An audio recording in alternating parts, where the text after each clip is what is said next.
अच्छा चलिए क्वेश्चंस पे आते हैं, समय बर्बाद हो जाएगा। ये पैरेलल मिरर वाली बात समझ में आई थी? दो समांतर शीशे के मध्य में खड़े हो जाते हैं से क्या होता है? ये बात सबको समझ में आ रही थी? जैसे मान लीजिए आप एक शीशा इधर रखें और उधर रखें और बीच में खड़े हो जाएं। जैसे आप लोग उसमें जाते हैं, क्या नाम है, मॉल पे, हाँ वो लेने जाते हैं कपड़े वगैरह, तो उसमें क्या होता है, दो शीशे लगे होते हैं अगल बगल, उनके बीच में खड़े हो जाइए तो क्या होता है, आपकी ही बहुत सारी आकृतियां दिखती हैं। दिखती हैं, लेकिन क्या वो जो आकृतियां वो आप होते हैं? आप होते नहीं हैं? होते। हम नहीं लोग होते, नहीं नहीं होते हैं। होते। हाँ, पर हमारी ही आकृतियां हैं। तो देखिए कितना समझने की बात है। ये आप नहीं कहोगे कि वो हम है, पर हाँ वो आपसे कहीं ना कहीं जुड़ा हुआ है। ये कहोगे मेरी ही आकृति, पर ये नहीं कहोगे कि हम है। ये इसीलिए जैसे ये दुनिया में जैसे मतलब कनेक्शन है ना, बीज का और पत्तों का, ये कनेक्शन कुछ ऐसा ही है। हमारे हम जब कह रहे हैं हम, तो मतलब बीज, बीज रूप आत्मा। जैसे संकल्पों से हमने अपने को सींचा है, जैसे विचारों में हमने अपने आप को डुबोया है, वो सब कहीं नहीं जाता। वैसे ही विचार और संकल्प वाली दुनिया हमारे आसपास पैदा होती है। कहीं अलग से कुछ अचानक से कभी नहीं होता है। दुनिया में कह देते हैं ना, पता नहीं ये कहाँ से आ गए, वो कहाँ से आ गए, ये हमको परेशान करते हैं, वो हमको परेशान करते हैं। तो अध्यात्म इसी बात को समझा रहा है कल्प वृक्ष के द्वारा। भाई वो कुछ अलग से नहीं है, वो आकृतियां हैं, तुम्हारी ही आकृतियां हैं। तुम्हारी आकृति अब शरीर से ना देखने लग जाए तो कहाँ से देखेंगे?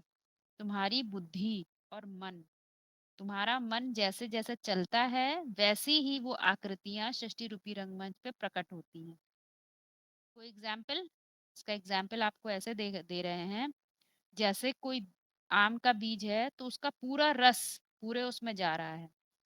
अब आप उसकी पत्ती निकाल के, उसकी पत्ती निकाल लीजिए, तो उसको उसको तोड़िए, उसका रस निकालिए, तो उसमें आम के बीज के ही गुण होंगे कि नहीं होंगे? वो अपने आप से कहीं से नहीं पैदा होता। अगर आम का बीज ही नहीं होता, यदि हमारे संकल्पों में वो बीज नहीं होता, वो संकल्प का बीज नहीं होता, तो बाहर वो चीज पैदा हो जाए, ऐसा कैसे हो सकता है?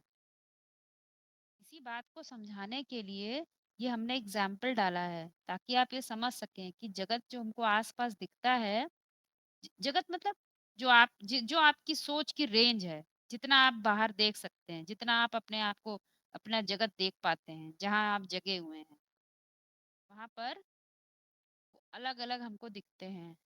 लेकिन वो आपके ही संसार में आए हैं। कारण क्या है? क्योंकि वो आपकी ही कहीं ना कहीं क्या है, आकृतियां हैं। ये बात केवल अध्यात्म में समझी जा सकती है, ऐसे नहीं समझे, क्योंकि जो दुनिया होती है, ड्रामा होता है, वो द्वैत में चलता है, दो में चलता है।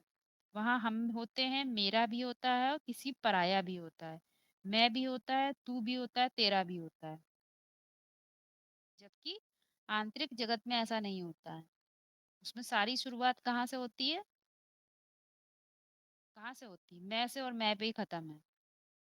वहाँ ये नहीं कहेंगे कि वो मुझे कुछ परेशान करा, वो मुझे दुख दे रहा है। वास्तव में वो बीज हम ही ने ही बोया है। बस बीज बोने की सही समय, सही कला पता होनी चाहिए, कब क्या चीज करनी होती है। जैसे वो होता है ना, किसान होता है, वो सही समय पर बीज बोता है। अब कलयुग का समय चल रहा है, उदाहरण दे रहे हैं आप लोगों को, मान लीजिए कलयुग का समय चल रहा है। अब कलयुग के समय हम बैठ जाएं अपनी सृष्टि बढ़ाने, दो चार और लोगों से रिश्ता नाता जोड़ लें, दो चार बच्चे और कर लें, दो चार और संबंधी इकट्ठा कर लें, क्या होगा? कलयुग कलह क्लेश हमारे लिए बढ़ेगा कि घट जाएगा? बताइए, बढ़ेगा कि घटेगा? बढ़ेगा। बढ़ेगा, बढ़ेगा। सीधी सी बात है, बढ़ेगा। आप समय भी तो देखो, कॉल ऑफ टाइम भी तो देखो, समय की क्या पुकार है। ये इसीलिए कहते हैं जिसने समय को पहचाना, सबसे बड़ा पारखी कौन होता है? जिसने समय को पहचान लिया। इसीलिए समय की बड़ी कीमत है। आज के युग में भी जो बुद्धिमान कहते हैं अपने आप को, वो भी बड़ा इंटेलिजेंस होते हैं, वो भी बहुत अपने आप को टाइम, भाई टाइम बहुत वैल्यूएबल है हमारे लिए, क्योंकि टाइम इज मनी उनके लिए। ठीक है, तो हमारे लिए टाइम क्या है, हम सही समय पर सही कार्य करना ही यहाँ पर सीख रहे हैं। कब क्या संकल्प करने हैं, अब यही संकल्प करके बैठ जाएंगे तो हो गया हमारा, ना पुरुषार्थ कर पाएंगे और ना ही कुछ आगे बढ़ पाएंगे। इस समय हमारी क्या सबसे ज्यादा जिम्मेदारी है कि हम थोड़ा सा भी समय मिले तो उसमें अपने संकल्पों पर पूर्ण रूप से कंट्रोल करें। ज्ञान के एक एक सूत्र को हम लगाएं अपने ऊपर, ये हमारी जिम्मेदारी है। इसीलिए ये वाला जो पॉइंट है, ये अच्छे से समझ लीजिएगा इसको। अगर हमारी दृष्टि सीमित है तो फिर क्या होगा, वो हमें आकृतियां सब अलग अलग नजर आएंगी। किसी ने हमको दुख दिया, किसी ने हमें परेशान किया, कोई हम पे अत्याचार कर रहा है, ये सब हमें आकृतियां अलग अलग नजर आएंगी। तो तब हम फिर बीज नहीं है। बीज तब है जब पूरे झाड़ को बीज के अंदर देखना सीख ले, अपने ही संकल्पों की दुनिया में सब कुछ देखना सीखे। और अगर ये चीज नहीं आएगी तो ज्ञान भी काम नहीं आएगा, क्योंकि तब हम जगत में कुछ ना कुछ ढूंढते ही रहेंगे, कहीं ना कहीं सुख ढूंढते ही रहेंगे। सभी को स्पष्ट हो गया ना ये बात, ये हाँ आकृतियां जी वाला जी। बहुत पॉइंट है। हम्म। चलिए प्रश्न पे आ जाते हैं हम लोग। प्रश्न है, योग बल से विश्व की बादशाही मिलती, ज्ञान बल से बादशाही मिलती है, यह क्यों नहीं कहा। महावाक्यों में हमेशा ज्ञान कहा बल जाता से, है, ऐसा है वो, ज्ञान बल से विश्व की बादशाही क्यों नहीं, और क्यों नहीं योग बल मिलती। से विश्व की बादशाही मिलती है। हाँ। जी जी, योग बल से मिलती है। और बादशाहत क्या है पहले तो इसको समझ लेते हैं हम। मान लीजिए एक व्यक्ति है जिसकी छोटी सी दुकान है, दुकान में दो चार नौकर भी होंगे उसके पास, तो वो उन दुकान के जो नौकर हैं उन पे अपने नियम चलाता है कि नहीं चलाता है, चलाता है। उन पे कंट्रोल करता है नहीं करता है। चार नौकर होंगे लेकिन चलेंगे किसके अनुसार, आपके अनुसार, क्योंकि आप उसके आपके अंदर दुकान का मालिकाना है, आप उसके मालिक हैं। आप उसने उसके नियम बनाए हुए हैं, वो नियम को तोड़ नहीं सकते। यदि वो नियम को तोड़ेंगे तो फिर उनको आप या तो नौकरी से निकाल दोगे या फिर कोई दंड दे दोगे। समझिएगा, कंसेप्ट समझा रहे हैं।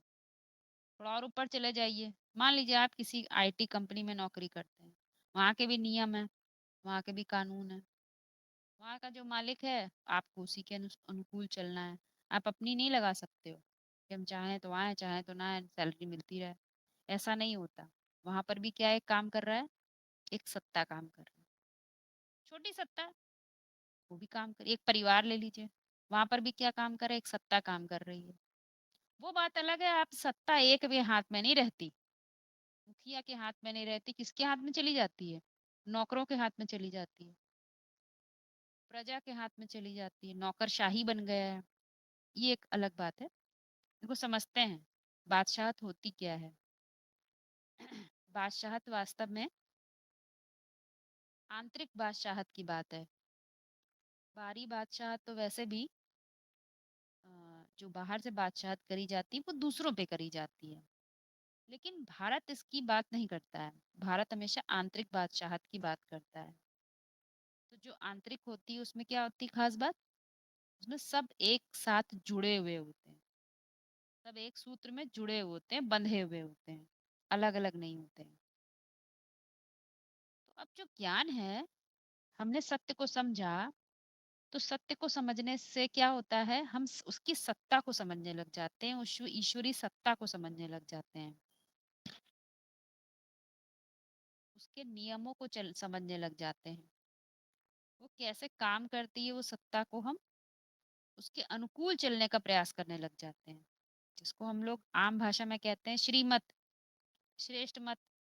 तो पहले क्या पहचाने, पहले सत्य को पहचाने और ये अपने अंदर यकीन लाएं कि वो श्रेष्ठ है, ईश्वर की सत्ता है, श्रेष्ठ सत्ता है, छोटी छोटी मेरी सत्ताएं तो बिगड़ जाएंगी, लेकिन वो सत्ता कभी नहीं मिटती है।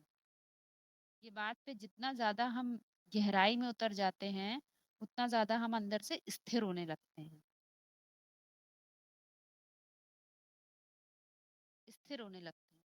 तो कर ज्ञान हमको मिल गया, जानकारी मिल गई, तो खाली जानकारी के बलबूते पर हमें खाली जानकारी मिल गई, और जानकारी से हमने योग तो लगाया ही नहीं। अग्नि तो योग में क्या होती है? अग्नि होती है। जल तो केवल पानी है, और योग में अग्नि होती है। अग्नि नहीं होगी तो क्या होगा? जल तो बह जाएगा, और अग्नि होगी तो जल ऊपर की तरफ उड़ जाता है। तो योग जरूरी है, उससे हमारी बुद्धि लगी रहे, ये जरूरी है। क्योंकि जब जब सत्य से बुद्धि लगती है तो क्या होता है? इससे बुद्धि लगी, सत्य से बुद्धि लगी, तो क्या होगा? सत्य के अंदर शक्ति होती है कि नहीं होती है? शिव के साथ शक्ति जुड़ी हुई है कि नहीं जुड़ी हुई है? और वो दैहिक शक्ति है कि आत्मिक शक्ति है? निश्चित। आत्मिक शक्ति है। हमारे अंदर आत्मिक बल बढ़ता है। आत्मिक बल, ध्यान रखिएगा शब्दों का। आत्मिक बल। दैहिक बल तो टूट जाते हैं। आज की जो दुनिया है उसमें दैहिक बल काम नहीं कर पाता। जिसके पास बहुत बड़ी बड़ी सत्ताएं हैं, वो छोटी मोटी सत्ताओं को दबा देते हैं। जिनके पास बहुत पैसा है, बहुत अमीर है, वो जो कमजोर होते हैं उनके ऊपर हावी हो जाते हैं। जो बहुत झूठे हैं और जिनके पास थोड़ा सा सच है, वो भी उनके ऊपर हावी हो जाते हैं। तो आज तो मामला बड़ा उल्टा है। लेकिन हमें अपने सर्वाइवल के लिए, हमें अपने अस्तित्व को बनाए रखने के लिए ईश्वर का हाथ तो पकड़ना जरूरी है। नहीं तो हमारी तो दुर्गति हो जाएगी। क्योंकि हम लोग किसकी औलाद है? हम सत्य के रास्ते पे चलने वाले हैं। हम सनातन धर्म से जुड़े हुए हैं। हम असत्य के साथ काम नहीं कर सकते। आपसे कोई कह दे भाई तुमको करोड़ों रुपए देते हैं, कोई जिंदगी में काम नहीं करना, बस एक कत्ल करना है तुमको, कर पाओगे? कर ही नहीं सकोगे। तुम्हारा जीना मुश्किल हो जाएगा। यही खास बात है, ये डिफरेंस है। ये आपस में आप लोग कभी देखिए। आप छोड़ दीजिए तो बड़ी बात हो गई, हम कहते हैं किसी को आपको पीटना ही हो, कोई कहता हो भाई इसको पीट दो, तुम्हारे साथ बुरा किया है, तो भी आप 100 बार सोचोगे। क्योंकि उस कुल के नहीं है। हमारा जो आत्मा है, जिसको हम कहते हैं जीव आत्मा, वो उस कैटेगरी की नहीं है। तो पहले हमें अपनी कैटेगरी पहचाननी चाहिए, हम किस कुल के हैं। हम वैसे कर्म नहीं कर सकते। तो जब नहीं कर सकते, सब चोर हैं और तुम चोरी नहीं कर सकते, तो तुम्हें चोरों से भी क्या करना पड़ेगा? बचना पड़ेगा, नहीं बचना पड़ेगा? थोड़े दिन बाद तो तुमको हटा देंगे। वो कहेंगे तुम हमारी कैटेगरी के नहीं हो, तुम्हारे खानदान के नहीं हो, हटो यहाँ से। तुम चोरी नहीं कर सकते हो। और कहीं जाते हो हमारे साथ, मान लो कहीं जाते हो चोरी करने, तो चोरी तुम करते नहीं, उल्टा और कोतवाल को बता देते हो कि हमने चोरी करी है। तुमको हम रखेंगे अपने साथ? निकाल के बाहर कर देंगे, रोटी भी नहीं देंगे तुमको। तो हम जब असत्य के साथ नहीं एडजस्ट कर सकते, उनके साथ नहीं चला सकते, तो हमें किसका हाथ पकड़ना जरूरी है? ईश्वर की सत्ता का हाथ पकड़ना जरूरी है, कंपलसरी है। हम जी नहीं सकते उसके बिना। इसीलिए गीता के महावाक्य समझाते हैं कि जो श्रेष्ठ आत्माएं होती हैं उनका सहारा केवल भगवान ही होता है। क्योंकि वो असुरों के साथ तो चला नहीं सकते, और देवताएं होते कमजोर हैं। किसके मुकाबले? शुरू असुरों के के मुकाबले। मुकाबले कमजोर होते हैं। उनके पास बाहु का बल कम होता है, परंतु आत्मिक बल ज्यादा होता है। तो ये बहुत बड़ा अंतर है। तो वो बादशाहत किसी पर चलाते नहीं है कि बहुत सारा ज्ञान मिल गया, हम लगे बांटने किसी को, अब तुम हमारे कंट्रोल में हो। ये सब की वो परवाह नहीं करते। क्योंकि वो शाश्वत नियम को जानते हैं कि सृष्टि एक पैटर्न पर, एक डिजाइन पर काम करती है। मन मौजे तरीके से नहीं काम करती है। सब कुछ एक सिस्टम से काम हो रहा है। अचानक से कभी कुछ नहीं होता। तो जब वो ये बात मानते हैं, तो वो ईश्वर की सत्ता का हाथ पकड़ते हैं, ज्ञान जानकारी भी लेते हैं और उसकी उससे बुद्धि योग भी लगाते हैं। बुद्धि का योग ही नहीं होगा तो आप क्या हाथ पकड़ सकेंगे सत्ता का? आपको पता चल जाए ये मेरे पिता हैं, परंतु आप हाथ ना पकड़े तो खो जाएंगे कि नहीं खो जाएंगे? बड़ी मुश्किल से तो पिता मिला, मिल तो गया, देख तो लिए, जान लिए, समझ लिया, हाथ नहीं पकड़ा, तो तुम उसके कदम पे कैसे चलोगे? वो जहाँ ले जाना चाहता है आप जा नहीं पाओगे। इसीलिए बुद्धि का योग तो जरूरी है, वो हमेशा आवश्यक है। नहीं तो सत्ता को ना आप समझ सकोगे ना उसके अनुकूल चल पाओगे। और जो ये छोटी छोटी सत्ता है ना दुनिया की, नौकरशाही वाली सत्ता, प्रैक्टिकली बातें हैं बिल्कुल भी, वो आपको आपको जीने नहीं देंगी, नींद बना दी। जीना नहीं दे सकती वो। कभी करके देख लीजिए, ना आसान है। झूठों के साथ रहना आसान है? जो लोग नौकरी कर रहे हैं उनसे पूछिए। बहुत मुश्किल है दीदी। छोटी छोटी बातों में झूठ बोलना पड़ रहा है, छोटी छोटी बातों में।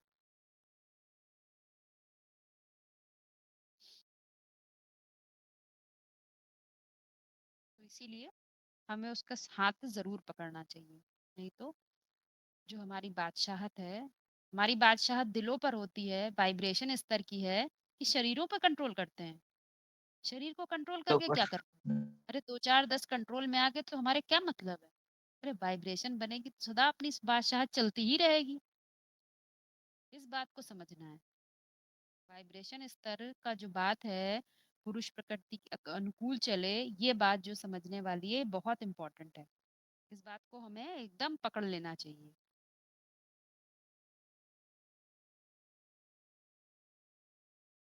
इसमें आपने एग्जाम्पल भी पूछा है कि आध्यात्मिक तौर पे कैसे इसको एग्जाम्पल लें हम।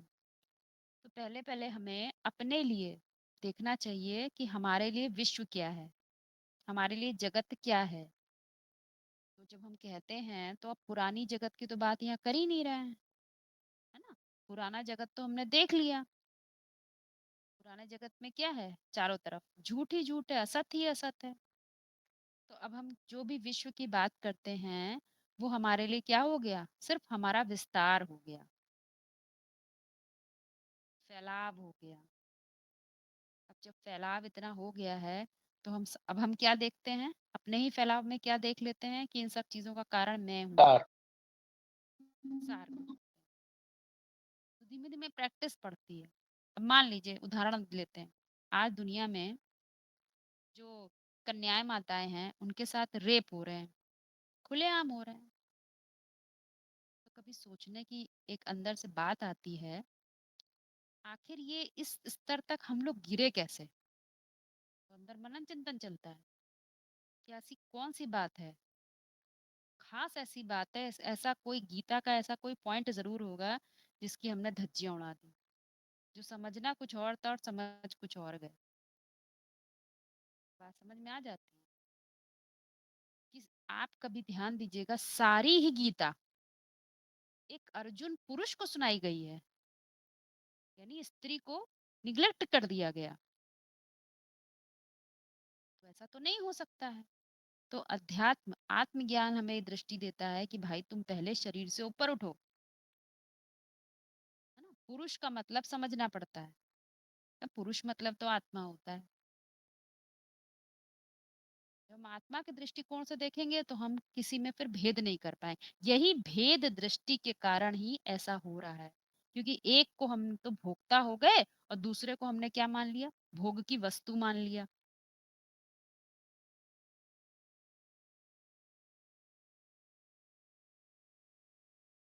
स्थिति पैदा हो गई है। शरीर देखेंगे तो भोग का सामान नजर आता है, और आत्मा देखेंगे तो भाई भाई हो जाता है। बस इतना सा फर्क सोचिए, एक छोटी सी गलती, यदि समाज में ये बात समझ में आ जाए लोगों को, तो कितना बड़ा बदलाव हो सकता है। सिर्फ समझने की बात है और कुछ नहीं। रशिया और ये वाला एग्जाम्पल हमने कई बार दिया है। किस बात का लड़ना? खंड खंड के लिए लड़ना, तो कुछ लड़ना होता ही नहीं है, कोई माने नहीं रखता। फिर भी हम टुकड़े टुकड़े के लिए लड़ रहे हैं। इसमें भी आत्मज्ञान ही काम आता है। थोड़ा सा भी पता चल जाए तो कितना बड़ा बदलाव हो सकता है। ऐसे एक एक बात को, बाहर होने वाली घटनाएं हैं, उनके कारण को देख के आप ये पता कर सकते हैं कि गीता में ऐसे कौन सी गलती की हुई है समझने में।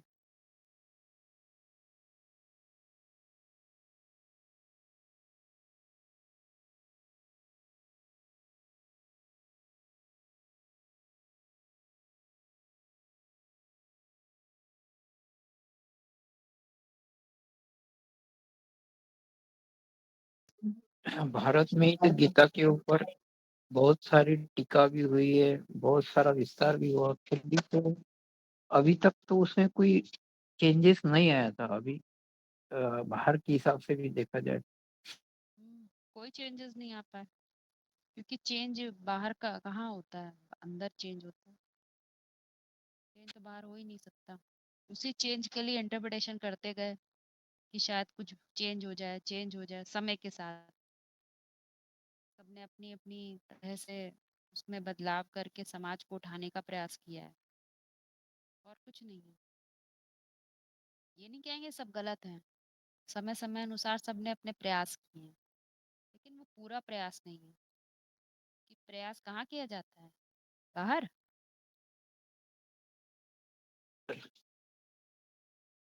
प्रयास अंदर किया जाता है, पहली बात। दूसरी बात, गीता वास्तव में शाश्वत विधान है। उसको हम अपनी बुद्धि से कंट्रोल करेंगे, क्या उससे कंट्रोल में चलेंगे? हमें उसके कंट्रोल में रहकर चलना चाहिए, उसकी मर्यादाओं में रह के चलना चाहिए, कि उसको अपने अनुसार मोल्ड कर लेना चाहिए। लेकिन मर्यादा के अनुसार से। उसकी मर्यादाओं के अनुकूल चलना चाहिए।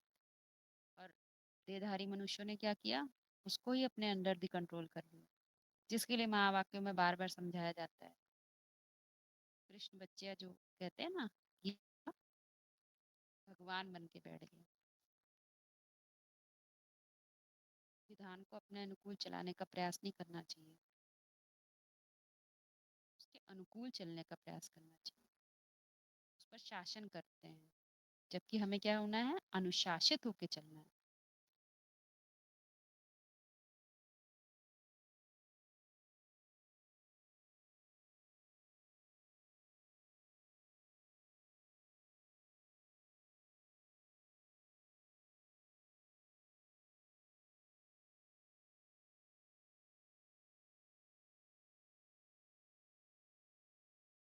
अगला प्रश्न आते हैं।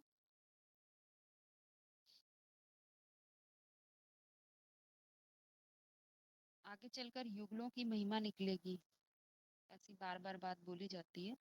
तो ये भविष्य की बात है कि वर्तमान की?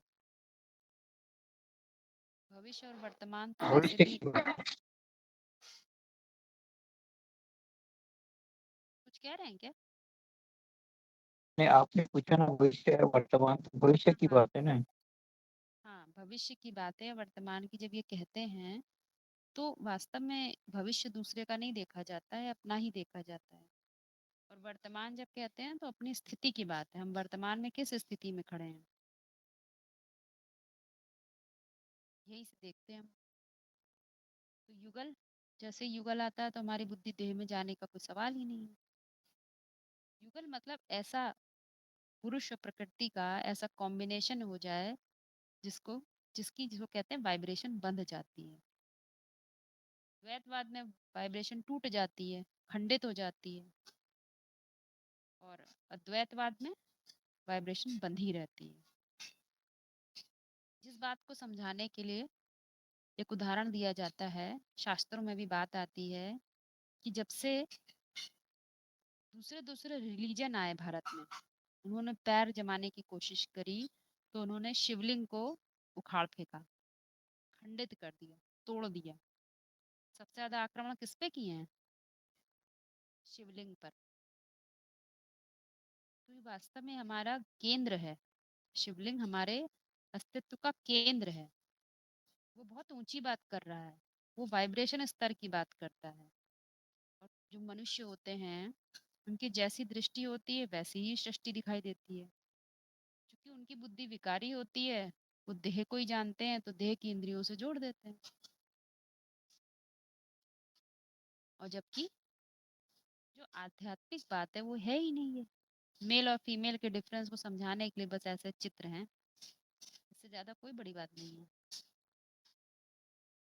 जो वाइब्रेशन की बात समझेगा, उसे ये बात समझने में कोई बड़ी और डिफरेंस नहीं दिखाई देगा। तो सीधी सीधी बात है। आप कभी किसी कहीं भी जाइए, होटल में जाइए, कहीं रेस्टोरेंट में जाइए या सिनेमा हॉल में जाइए, जहाँ पर मेल मेंबर्स को जाना है वहाँ एक साइन बना रहता है, फीमेल मेंबर को जाना है वहाँ एक अलग साइन बना है। तो बस साइन के द्वारा अलग अलग दिखाया जा रहा है कौन है। इसमें भ्रमित होने की बात तो नजर नहीं आती है, लेकिन भ्रमित किया गया। क्यों? ताकि हम हमारी जो वाइब्रेशन है, अद्वैत की वाइब्रेशन है, वो टूटे, द्वैत में बदल जाए। टूटती है तो बुद्धि खंडित हो जाती है, दो में बढ़ जाती है। और शिवलिंग भी क्या होते हैं? खंड खंड हो जाते हैं, उनके भी टुकड़े बिल्कुल। होने लग जाते हैं।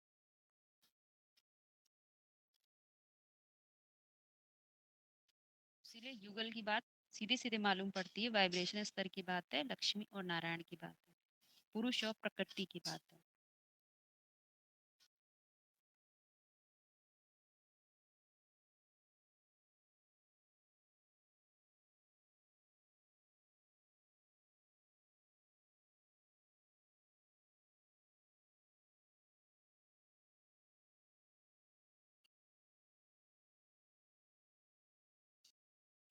प्रश्न आया है कि माँ बाप 10 बच्चों की लालन पालन तो कर लेते हैं, लेकिन वही 10 बच्चे मिलकर माँ बाप की देखभाल नहीं कर पाते।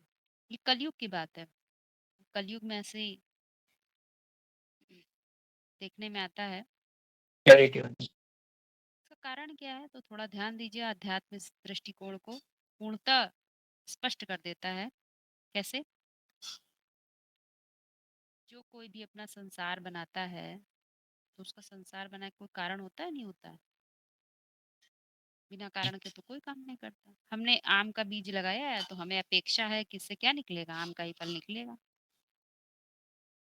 और हम उसी सीजन में लगाएंगे जिस सीजन में आम का फल, वृक्ष बढ़ने की संभावना हो। अब समय है इमली का पेड़ लगाने को, लगा दिया आम का पेड़, तो गलती तो लगाने वाले कर रहे हैं ना। जो अपने अपने जगत का निर्माण कर रहे हैं, अपनी अपनी सृष्टि का निर्माण करते हैं, तो पहले पहले देखना चाहिए उनकी सोच क्या है, क्या कारण है उसका। यदि किसी भी चीज का मूल कारण कामना होती है, तो ये बताइए आप लोग, कौन सा संसार तैयार होता है? खाली सुख का कि दुख का भी होता है? भी होता है। हाँ, दुख का भी होता दुख है। का संसार तैयार होता है। ऐसा संभव ही नहीं है कभी कि केवल सुख ही सुख हो, दुख ना हो। तो संभव नहीं है, दोनों चीजें होंगी। तो मूल बात तो हमारी क्या है? हम किस तरह का संकल्पों का बीज बो रहे हैं। हमें हमें खुद ही नहीं पता है हम किसी चीज का निर्माण क्यों कर रहे हैं। बगल वाले कर रहे हैं तो हम भी कर दे रहे हैं। बगल वाले ने अपने लिए, उनके पास पैसा है, बहुत ज्यादा पैसा है, करोड़पति हैं, तो उन 4 बंगले खरीद लिए। तो हमने देखा हमारे पास उससे ज्यादा है, तो हम क्यों ना 6 खरीद ले। बात समझिए। किसी चीज के आप बीज को क्या पोषित करते हो, कैसे पालन कर रहे हो, उसी अनुसार ही उसका फल निकलता है। अपने आप फल निकलता है क्या? नहीं। मेन बात तो हमें यही समझनी है कि जो ये काम कर रहा है, जो जगत का निर्माण कर रहा है, उसकी अपनी परिभाषाएं कैसी हैं, उसकी अपनी मानसिक स्थिति कैसी है। अगर उसकी मानसिक स्थिति सही नहीं है तो रिजल्ट क्या आएगा? आपने कामना जो की है, उसी के अनुसार वो भी रिजल्ट पैदा होगा। तो आप अपेक्षा क्यों कर रहे हो? फिर एक उदाहरण दे देते हैं। हमारा जो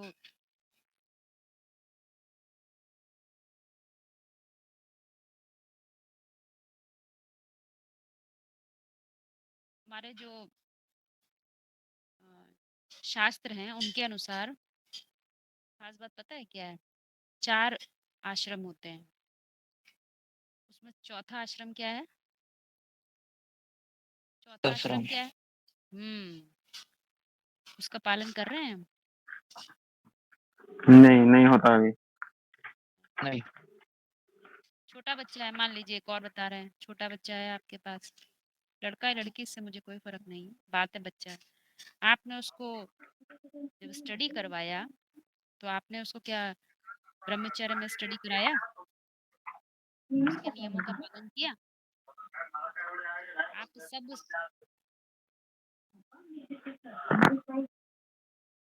आप सब प्रकार की दैहिक सुविधाएं देकर बच्चों को पढ़ा रहे हैं।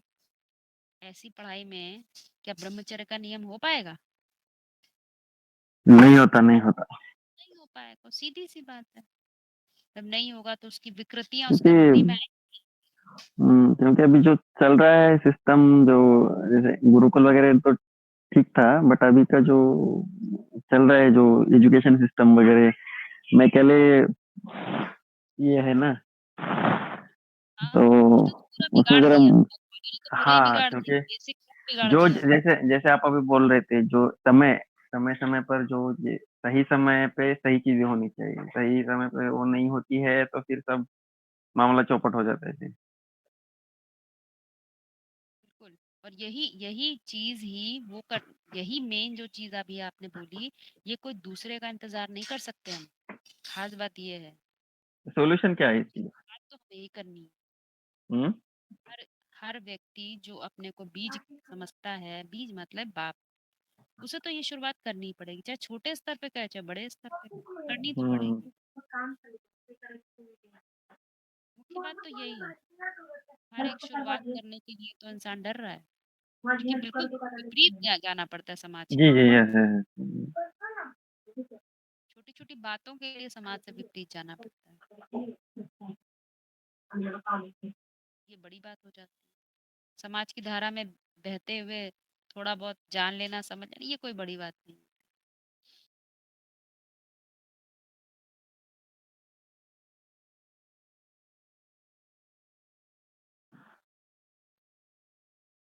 इसीलिए जो रिजल्ट आता है वो क्या होता है?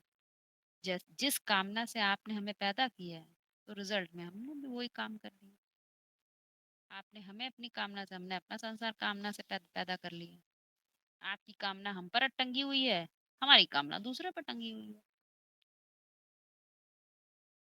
आपने हम पर भरोसा किया, हम पर हाथ रखा, हमने भरोसा किसी और पर किया, हमने उसके ऊपर हाथ रख लिया। तो अब आपका हाथ मेरे ऊपर, मेरा हाथ किसी और पर। अब यदि हमारी कामना नहीं पूरी हो रही है, तो हम आपकी करेंगे क्या? बच्चा कह रहा है हमारी कामना नहीं पूरी हो रही, तो क्या माँ बाप की करेगा क्या? पहले अपनी देखे दूसरों की। नहीं कर होते। भाई पहले अपनी देखे कि दूसरे की देखे? आपने अपना देखा, आपने तो कभी हम्म। बताया ही नहीं हमें ये चीज। तो पहले आपने अपना देखा, तो हम भी अपनी देख रहे हैं।